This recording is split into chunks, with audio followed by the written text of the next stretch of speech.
નમસ્કાર. આજની આ ઊંડાણપૂર્વક ચર્ચામાં આપણે એક ખરેખર રસપ્રદ ઐતિહાસિક ઘટના જોવાના છીએ. ગુજરાતના પાટીદારોનું માળવા એટલે કે આજના મધ્યપ્રદેશ તરફનું સ્થળાંતર. હા, અને આ આખી વાત આપણે ડોક્ટર અમૃત પટેલના લેખ પાટીદારોની ઉત્પત્તિ, ઇતિહાસ અને ભ્રમણો ના આધારે કરીશું. બરાબર. તો આપણો પ્રયાસ એ સમજવાનો છે કે આટલું મોટું સ્થળાંતર કેમ થયું, કેવી રીતે એના તબક્કાઓ પડ્યા, અને એની સાથે જોડાયેલી સાંસ્કૃતિક વાતો શું છે એ બધું સમજવાનો પ્રયત્ન કરીશું. અને શરૂઆત જ એવી છે, મતલબ જાણે કોઈ વાર્તા હોય. વાત છે છેક વિક્રમ સંવત 1002ની. હા, એટલે લગભગ 1000 વર્ષ પહેલા. હા, ઉજ્જૈનના રાજા હતા સિંધુરાજ. એ પાટણની રાજકુમારી સાથે લગ્ન કરવા આવેલા. અચ્છા. અને આ શાહી પ્રસંગમાં ઊંઝા આસપાસના જે પાટીદાર આગેવાનો હતા ને, એમને ખાસ આમંત્રણ હતું. ઓહ, રાજ્ય તરફથી આમંત્રણ? હા, રાજ્ય તરફથી. અને એમનો ઠાઠ પણ મતલબ જોવા જેવો. માથે મોટી પાઘડી, હાથમાં ચાંદીના હોક્કા. વાહ, ચાંદીના હોક્કા? હા, અને ખભે ખેસ. એટલે જ્યારે એ લોકો રાજકુમારીને સિંચામણી કરવા ઊભા થયા. એટલે પેલું હાથ ગરણાનો ચાંદલો કરવા. હા, બરાબર. ત્યારે સિંધુરાજની નજર પડી એમના પર. એમણે પૂછ્યું પાટણના રાજાને, પોતાના સસરાને, કે આ કોણ છે? આટલી મોટી પાઘડી, ચાંદીના હોક્કા, ખેસ, આ લોકો કોણ? એમની જિજ્ઞાસા સમજી શકાય. અને પાટણના રાજાનો જવાબ તો સાંભળવા જેવો હતો. એમણે કહ્યું, એક કણબી પાટીદાર છે. કણબી પાટીદાર? હા, અહીં જમીનના માલિક એ લોકો છે, જ્યારે જમા એટલે કે મહેસૂલના માલિક આપણે છીએ. ઓહો, આ બહુ મોટી વાત કહેવાય. એમણે ઉમેર્યું, એ આપણા બરોબરિયા છે, પાંથીદાર છે. પાંથીદાર એટલે કે ભાગીદાર? હા, ભાગીદાર. રાજાની બરોબરીમાં હોવાથી જ તેઓ હાથમાં ચાંદીના હોકા અને ખેસ સાથે આપણી સામે આવ્યા છે. આ પાંથીદાર શબ્દ એ ખરેખર બહુ વજનદાર લાગે છે. એ ખાલી આર્થિક ભાગીદારી નહીં, પણ સામાજિક દરજ્જો બતાવે છે, નહીં? બરાબર. તમે શું કહેશો એના પર? ચોક્કસ. પાથીદાર એટલે સમાન હિસ્સેદાર. જમીન પર એમની માલિકી હતી, જે એમને લગભગ શાસકોની બરાબરીનું સ્થાન આપતી. એટલે એમનો આત્મવિશ્વાસ, એમના પ્રતીકો, હોકો, પાઘડી, ખેસ, એ બધું દરબારમાં પણ એમની એક આગવી ઓળખ અને સ્થાન દર્શાવતું હતું. એ માત્ર ખેડૂત નહોતા, એ સમાજના સ્તંભ જેવા હતા. આ સાંભળીને સિંધુરાજ તો પ્રભાવિત થઈ જ ગયા હશે. ચોક્કસપણે. એમણે તરત જ કહ્યું, મારા માળવામાં આવા પાટીદાર સમાજ નથી. મને 25-50 ઘર આપો ને, જેથી ત્યાં એમનો વસવાટ થાય. સીધી માંગણી કરી લીધી. હા. પાટણના રાજા પણ હોશિયાર. એમણે કહ્યું, તમે જ એમને સીધું પૂછી જુઓ. બરાબર. અને સિંધુરાજે પછી પાટીદાર આગેવાનોને રૂબરૂ વિનંતી કરી. અને એમનો શું જવાબ હતો? તરત હા પાડી દીધી? ના. એમણે કહ્યું, અમે અમારા પંચ સાથે વાત કરીશું, ચર્ચા કરીશું અને 2 દિવસ પછી જવાબ આપીશું. આ પણ એમની એકતા અને સંગઠન શક્તિ બતાવે છે. સાચી વાત. નિર્ણય વ્યક્તિગત નહીં, પણ સામૂહિક. પછી પંચ મળ્યું હશે એમનું. હા, અને પંચે નિર્ણય લીધો કે જે કુટુંબમાં 2 ભાઈ હોય એમાંથી 1 જાય, 4 હોય તો 2 જાય. એટલે સમુદાય આખો ખાલી ન થાય અને નવી તક પણ ઝડપાય. વ્યવહારુ નિર્ણય. બરાબર. આ રીતે લગભગ 175 પરિવારોનું પહેલું જૂથ તૈયાર થયું માળવા જવા માટે.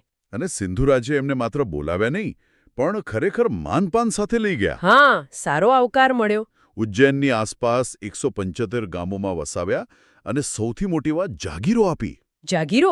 એ તો બહુ મોટો સામાજિક અને આર્થિક બદલાવ કહેવાય. જાગીરદાર બનવું. હા, આ જાગીર મળવાના શું પરિણામો આવ્યા હશે?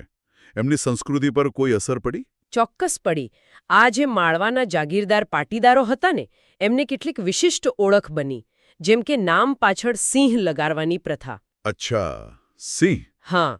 પછી મૃત્યુ થાય તો અગ્નિદાહના સ્થળે પથ્થરની છતરડી બનાવવી, પગલાં મુકાવવા. સ્ત્રીઓમાં પડદા પ્રથા વધુ જોવા મળતી હતી. ઓહ, પડદા પ્રથા પણ. હા. અને મહેમાનગતિની રીત પણ અલગ. મહેમાન આવે તો એમનો ઉતારો ગામના મંદિરમાં કે જાહેર જગ્યાએ થતો, અને ઘરની સ્ત્રીઓ પુરુષ મહેમાનો સામે નહોતી આવતી. આ બધું એમના જાગીરદાર સ્ટેટસ સાથે જોડાયેલું હતું. ગુજરાતના પાટીદારોથી આ બાબતોમાં તેઓ થોડા જુદા પડતા હતા. આ પહેલા જૂથની સફળતાની વાત ગુજરાત પહોંચી હશે, એટલે બીજા લોકોને પણ જવાનું મન થયું હશે, ખરું ને? બિલકુલ. એના પછીના જ વર્ષે વિક્રમ સંવત 1003માં તો લગભગ 900 ગાડા ભરીને લોકો માળવા જવા નીકળ્યા. 900 ગાડા. હા, એમાં 400 ગાડા કડવા પાટીદારોના અને 500 લેવવા પાટીદારોના હતા. સિંધુરાજે ફરી એમનું સ્વાગત કર્યું હશે. હા, એમણે તો આવકાર આપ્યો અને કહ્યું, જ્યાં તમને ગમે, જ્યાં સારી જમીન દેખાય ત્યાં વસો. આ વખતે પ્રોત્સાહન શું હતું? ફરીથી જાગીરો. આ વખતે થોડું અલગ. મુખ્યત્વે સારી ખેતીની જમીન પર ભાર હતો. દરેક કુટુંબને લગભગ 500 થી 700 વીઘા જમીન આપવાની વાત થઈ. 500-700 વીઘા. અને એ પણ 12 વર્ષ સુધી કોઈ પણ જાતના વેરા વગર. અરે વાહ! 12 વર્ષ સુધી કરમુક્તિ. હા. પટેલ આગેવાનોને ભવિષ્યમાં જાગીર આપવાનું વચન પણ આપ્યું. એટલે લોકોએ વિચાર્યું કે ભાઈ 12 વર્ષ તો નિરાંતે ખેડી ખાઈએ, પછીનું પછી જોયું જશે. એકદમ વ્યવહારુ અભિગમ. અને આ પ્રવાહ ચાલુ જ રહ્યો. હા. એના 2 વર્ષ પછી સંવત 1005માં એથી પણ મોટો સમૂહ ગયો, લગભગ 1100 ગાડા. 1100? હા, 600 કડવા અને 500 લેવા પાટીદારોના. તેઓ પછી નિમાડ, જાંબુઆ, ધાર, ભોપાલ જેવા થોડા અંદરના વિસ્તારોમાં પણ ફેલાયા. આટલું મોટું સ્થળાંતર આટલા ઓછા સમયમાં? અદ્ભુત છે. અહીં એક નાનકડી ટેકનિકલ વાત નોંધવા જેવી છે, જે સ્ત્રોતમાં છે. સિંધુરાજનો જે શાસનકાળ નોંધાયેલો છે ને, એ સંવત 1043 થી 1067 છે. ઓહ, પણ સ્થળાંતર તો 1002, 1003, 1005માં થયું. હા, એટલે કદાચ આ જે તારીખો છે એ પરંપરાગત રીતે ચાલતી આવતી હોય અથવા સિંધુરાજ શાસન પર આવ્યા પહેલાં પણ યુવરાજ તરીકે કે અન્ય રીતે પ્રભાવશાળી હોય. મુખ્ય વાત એ છે કે સ્થળાંતર થયું અને રાજા તરફથી પ્રોત્સાહન મળ્યું. અને પ્રોત્સાહનો પણ બદલાતા રહ્યા. પહેલા જાગીર, પછી જમીન અને કર રાહત. પાટીદારોમાં એક પરંપરા હતી કે દર 12 વર્ષે લગભગ ઊંઝામાં ઉમિયા માતાજીના સાનિધ્યમાં હજારો યુવક યુવતીઓના લગ્ન એક જ મુહૂર્તમાં એક સાથે થતા. હજારો લગ્ન એક સાથે? હા. આનાથી સમાજમાં એકતા રહેતી, દૂર દૂર વસતા લોકો પણ ભેગા મળતા. તો જે લોકો માળવા ગયા એ લોકો આ પરંપરા કેવી રીતે જાળવતા હશે? એ તો બહુ દૂર કહેવાય ઊંઝાથી. એ જ તો રસપ્રદ વાત છે. જે લોકો સન 1005માં ગયા ને, એ તો મોટા ભાગે પરણીને જ ગયા હતા. પણ પછીના સમયમાં જ્યારે માળવાના પાટીદાર આગેવાનો આગામી બંદૂકા વિવાહનું મુહૂર્ત લેવા માટે ઊંઝા આવી રહ્યા હતા, હા, ત્યારે રસ્તામાં સેવલિયા કે ગોધરા પાસે એવી લોકવાયકા છે કે માતાજી પોતે એમને મળ્યા એક બ્રાહ્મણીના વેશમાં. માતાજી પોતે મળ્યા? અરે વાહ! પછી શું થયું? માતાજીએ પૂછ્યું, ક્યાં જાઓ છો ભાઈઓ? આગેવાનોએ જવાબ આપ્યો, ઊંઝા જઈએ છીએ, માતાજીના મંદિરે લગ્નનું મુહૂર્ત લેવા. હા. ત્યારે બ્રાહ્મણી રૂપે માતાજીએ કહ્યું, માતાજીએ તો મને જ તમારી પાસે મોકલી છે. મુહૂર્ત તો વીતી ગયું, હવે સમૂહ લગ્ન સીધા 12 વર્ષ પછી થશે. ઓહ, મુહૂર્ત વીતી ગયો? હા, અને પછી ઉમેર્યું, આ લો આ કંકોત્રી. હવેથી માતાજીનો આદેશ છે કે તમે લોકો અખાત્રીજના દિવસે છૂટક લગ્ન કરી લેજો. છૂટક લગ્ન એટલે વ્યક્તિગત લગ્ન? બરાબર. સમૂહ લગ્નની રાહ જોવાની જરૂર નથી. અખાત્રીજે પોતપોતાના ઘરે લગ્ન કરી લેવા. આ તો મોટો ફેરફાર કહેવાય પરંપરામાં. હા, અને કહેવાય છે કે આ ઘટનાની યાદમાં એ આગેવાનોએ ત્યાં જ મહીસાગર નદીને કાંઠે સેવલિયા ગામમાં 7 આંબલીના ઝાડ નીચે લગ્ન માતાનું એક નાનકડું મંદિર સ્થાપ્યું. લગ્ન માતા મંદિર? હા. ડોક્ટર પટેલે પણ નોંધ્યું છે કે એ આજે પણ છે, એક સાધારણ ડેરી જેવું. આ ઘટના પછી માળવાના કડવા પાટીદારોમાં અખાત્રીજે છૂટક લગ્ન કરવાની પ્રથા શરૂ થઈ. પણ એમણે ઊંઝા સાથેનો નાતો તો તોડી ન નાખ્યો. એ કઈ રીતે જાળવી રાખ્યો? એની પણ એક વ્યવસ્થા ગોઠવાઈ. દર વર્ષે ઊંઝાથી જે લગ્નની મુખ્ય કંકોત્રી નીકળે એ પહેલા સેવલિયાના લગ્ન માતા મંદિરે જાય. અચ્છા. અને ત્યાંથી પછી માળવાના પાટીદારો ધામણોદ ગામથી એ લગ્ન પડો એટલે કંકોત્રીઓનો સમૂહ લઈ જાય અને માળવાના ગામોમાં વહેંચે. એટલે ભલે સમૂહ લગ્ન બંધ થયા, પણ આ પ્રક્રિયાથી ઊંઝા સાથેનું જોડાણ અને માતાજી પ્રત્યેની આસ્થા ટકી રહી. બરાબર. આનાથી ભૌગોલિક રીતે વિખરાયેલા હોવા છતાં સમુદાયની એકતા જાળવવામાં મદદ મળી. પાછળથી છેક સન 1906માં સમાજ સુધારક થોબણદાસ મોલ્લોતે બંદૂકા વેવાનો સમયગાળો 10 વર્ષનો નક્કી કર્યો હતો. ખૂબ જ રસપ્રદ વાત છે.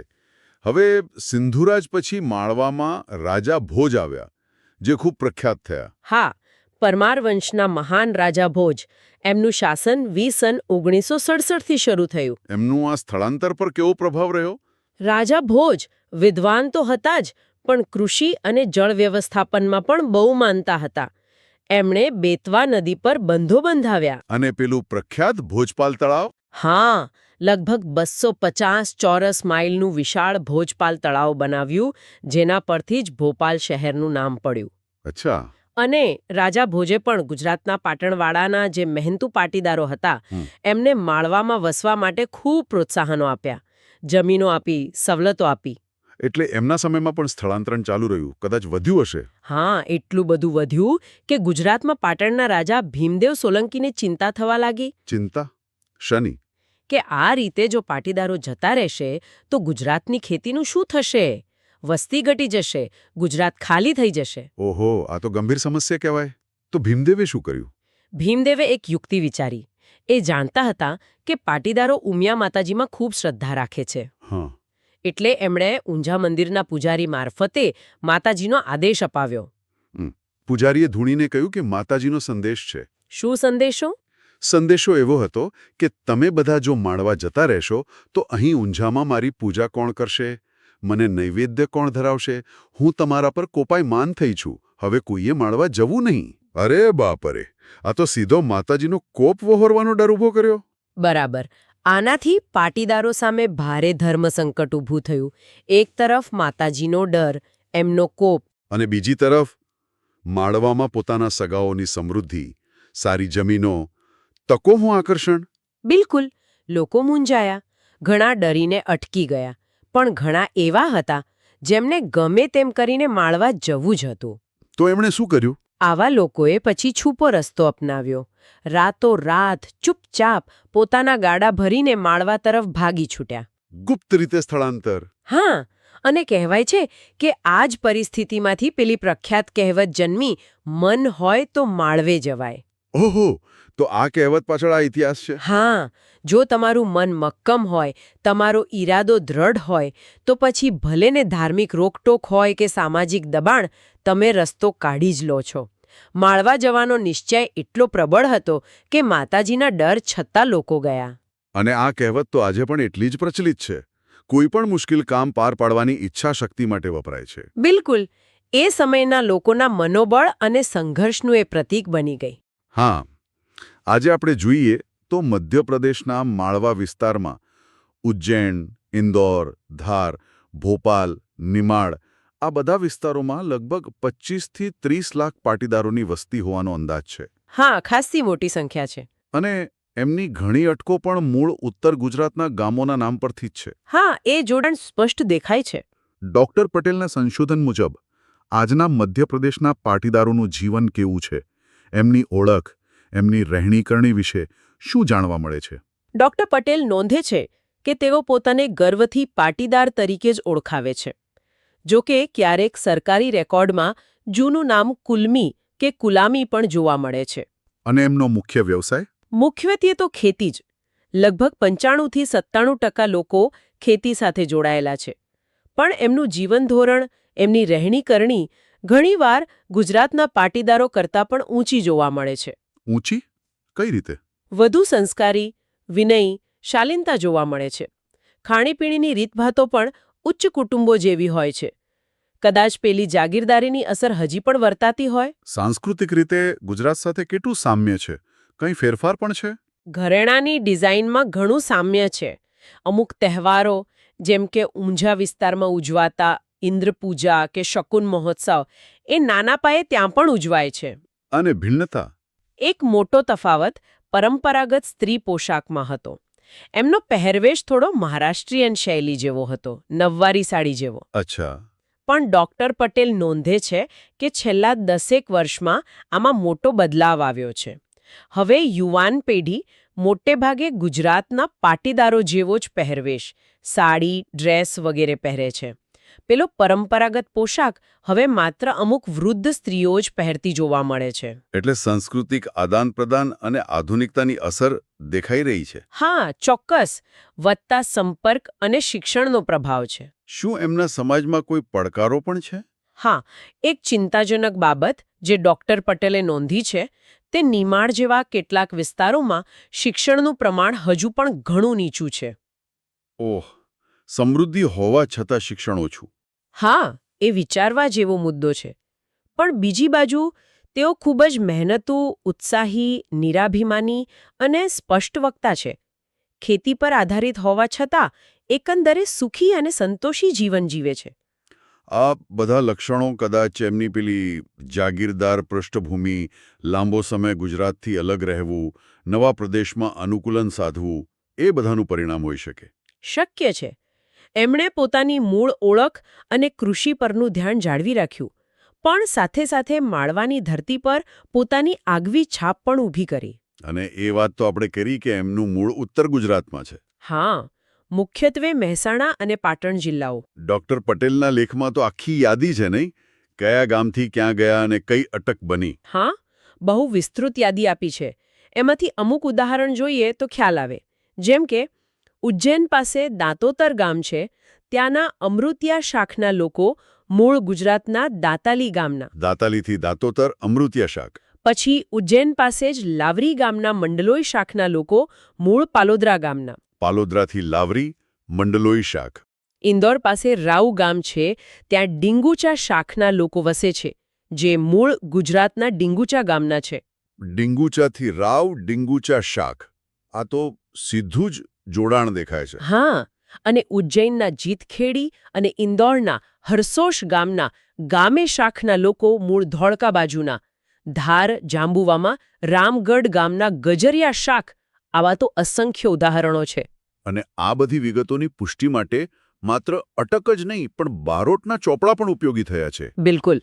વૈવંચા બારોટ લોકો પેઢી દર પેઢી આ વંશાવળીના ચોપડા સાચવતા આવ્યા છે. એમના ચોપડાઓમાં કયા ગામથી કોણ ક્યારે નીકળ્યું, ક્યાં વસ્યું એની નોંધો મળે છે. દાખલા તરીકે સરવણ ગામના ચવાણા શાખ કે બોળાઈ ગામના નાયક શાખની નોંધો આ સ્થળાંતરની પુષ્ટિ કરે છે. એ જમાનામાં જ્યારે સંદેશા વ્યવહારના સાધનો નહોતા ત્યારે આ બારોટનું કામ કેટલું મહત્વનું હશે. ખૂબ જ મહત્વનું. એ લોકો જ ગામે ગામ ફરીને કુટુંબો વચ્ચેના સંબંધો અને વંશવેલાને સાચવી રાખતા. સેંકડો માઇલ દૂર વસતા કુટુંબોને પણ ખબર રહેતી કે આપણું મૂળ ક્યાં છે, આપણા ભાઈ બંધુઓ ક્યાં છે. અને પેલી બંદૂકા વિવાહની પ્રથા સાથે પણ જોડી શકાય, જે સમાજને એક રાખવામાં મદદ કરતી. હા, પરંપરાઓને આવા રેકોર્ડ કીપર્સ, બારોટ, આ બંનેએ મળીને ભૌગોલિક અંતર છતાં એક સામૂહિક ઓળખની ભાવના જાળવી રાખવામાં મોટો ફાળો આપ્યો. સ્ત્રોતમાં એ પણ વાત આવે છે કે જ્યારે કોઈ મુશ્કેલી આવે, દુકાળ પડે કે કોઈ આફત આવે ત્યારે પાટીદારો કેવી રીતે વિખેરાઈ જતા હતા. એની કોઈ ખાસ પદ્ધતિ હતી? હા, એ પણ એક નોંધપાત્ર બાબત છે. ઘણીવાર એવું બનતું કે એક કુટુંબના ભાઈઓ અલગ અલગ દિશા પકડી લેતા. અલગ અલગ દિશા? હા. કઈ રીતે? કોઈ એક ભાઈ પૂર્વમાં માળવા, મધ્યપ્રદેશ તરફ જાય, તો બીજો દક્ષિણ ગુજરાતમાં ખેડા, ભરૂચ, સુરત કે છેક મહારાષ્ટ્ર બોર્ડર પાસે નંદુરબાર, ભૂસાવળ સુધી પહોંચી જાય. અને ત્રીજો? ત્રીજો કદાચ પશ્ચિમમાં સૌરાષ્ટ્ર તરફ જાય. ખાસ કરીને મોરબી પાસે મચ્છુ નદીના કાંઠે ઘણા કડવા પાટીદારો વસેલા છે. જે મોરબી શહેર સ્થપાયું ઈસવીસન 1698 એ પહેલાથી જ ત્યાં હતા. એટલે એક જ કુટુંબના ભાઈઓ 3 જુદી જુદી દિશામાં? હા, અને એની પાછળની વાસ્તવિકતા બહુ કરુણ હતી. એ લોકો જાણતા હતા કે એકવાર છૂટા પડ્યા પછી કદાચ જિંદગીમાં ફરી ક્યારે મળવાનું ન પણ થાય. ગંતવ્ય સ્થાન અનિશ્ચિત, રસ્તાઓ અજાણ્યા. છતાં ટકી રહેવા માટે, વંશને આગળ વધારવા માટે આ પદ્ધતિ અપનાવી પડતી. ખરેખર હિંમત અને મજબૂરીનું મિશ્રણ. બરાબર. આ માટે અસાધારણ ટકી રહેવાની ક્ષમતા, સ્થિતિસ્થાપકતા અને નવા સંજોગોમાં ભળી જવાની આવડત જોઈએ.